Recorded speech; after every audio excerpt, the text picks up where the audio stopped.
നമസ്തേ കൂട്ടുകാരെ, ഗിഫു മേലാറ്റൂരിൻ്റെ കഥകളുടെ കേരളത്തിൽ നാം ഇന്ന് കേൾക്കാൻ പോകുന്നത് പന്തയം. പണ്ടൊരു നാട്ടിൽ കൊച്ചാപ്പി എന്നൊരു മണ്ടനുണ്ടായിരുന്നു. ആവശ്യമില്ലാത്ത കാര്യങ്ങളിൽ പലപ്പോഴും അക്കിടികളും അമിളികളും പറ്റുന്ന കൊച്ചാപ്പിയെ നാട്ടുകാർക്കെല്ലാം വലിയ ഇഷ്ടമായിരുന്നു. കൊച്ചാപ്പിക്ക് പറ്റുന്ന ഓരോ മണ്ടത്തരവും അവർക്ക് ഓർത്തോർത്ത് ചിരിക്കാനുള്ള വകയുമായിരുന്നു. ഒരു ദിവസം കൊച്ചാപ്പി ഉത്സവം കാണാൻ പോയി. ആളും ബഹളവും ആനയും കച്ചവടക്കാരുമൊക്കെ പൊടിപൂരം. കൊച്ചാപ്പി എല്ലാം കണ്ടു നടക്കുമ്പോഴുണ്ട് ഒരാൾക്കൂട്ടം. കൊച്ചാപ്പി അങ്ങോട്ടു ചെന്നു. ഒരു പന്തയക്കളരിയായിരുന്നു അത്. ആർക്കും പങ്കെടുക്കാം. തോറ്റാൽ പണം നൽകണം, ജയിച്ചാൽ പണം അത്രയും ഇങ്ങോട്ട് കിട്ടും.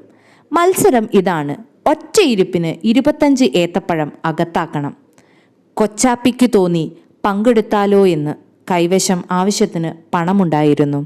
അങ്ങനെ കൊച്ചാപ്പി വേദിയിലെത്തി.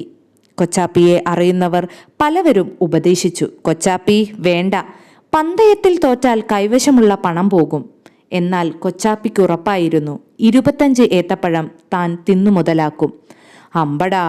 പിന്നെയും ആളുകൾ പിന്തിരിപ്പിക്കാൻ പറയുന്നത് കേട്ടപ്പോൾ കൊച്ചാപ്പിക്കും സംശയം തോന്നി തുടങ്ങി. തനിക്ക് സാധിക്കുമോ? ഒരു റിഹേഴ്സൽ നല്ലതല്ലേ, എന്തിനാ വെറുതെ നാണം കെടുന്നത്? മത്സര പന്തയത്തിനു മുമ്പേ ഒരു ടെസ്റ്റ് നോക്കിക്കളയാം. തൊട്ടടുത്ത ചായക്കടയിലതാ പഴുത്ത ഏത്തപ്പഴക്കുല നിന്നാടുന്നു. കൊച്ചാപ്പി അങ്ങോട്ട് ചെന്നു 25 ഏത്തപ്പഴം വാങ്ങി. ആരും കാണാതെ തിന്നു തുടങ്ങി. 10 എണ്ണം തിന്നപ്പോൾ തന്നെ വല്ലാത്ത ഏനക്കേട് തോന്നിയെങ്കിലും പരീക്ഷണം വല്ല വിധേനയും പൂർത്തിയാക്കുക തന്നെ ചെയ്തു കൊച്ചാപ്പി. ഏമ്പക്കം വിട്ടുകൊണ്ട് കൊച്ചാപ്പി ഉറപ്പിച്ചു താൻ ഒന്നാമനായി വിജയിക്കും, തീർച്ച.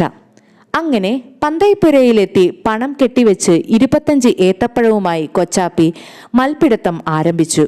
1, 2, 3. ദൈവമേ, കൊച്ചാപ്പിക്ക് തല ചുറ്റുന്ന പോലെ തോന്നി. തിന്ന ഏത്തപ്പഴങ്ങൾ പുറത്തേക്ക് തന്നെ തേട്ടി വരുന്നു. ഇതെന്തു കഥ? ഒടുവിൽ പാവം കൊച്ചാപ്പിക്ക് പണം നഷ്ടമാകുക തന്നെ ചെയ്തു. മത്സരത്തിൽ കൊച്ചാപ്പിക്ക് തിന്നാൻ കഴിഞ്ഞത് വെറും 5 എണ്ണം മാത്രം. ഒഴിഞ്ഞ കീശയുമായി ആടിയാടി വേദി വിട്ടപ്പോഴും കൊച്ചാപ്പി ആലോചിക്കുകയായിരുന്നു. 25 ഏത്തപ്പഴം കുഴപ്പമില്ലാതെ അകത്താക്കി തെളിയിച്ച തനിക്കെന്തേ പന്തയവേദിയിൽ അത് സാധിക്കാതിരുന്നത്? നാട്ടുകാർക്ക് ഓർത്തു ചിരിക്കാൻ ഒരു കൊച്ചാപ്പി കഥ കൂടിയായി എന്ന് ചുരുക്കം. നന്ദി കൂട്ടുകാരെ.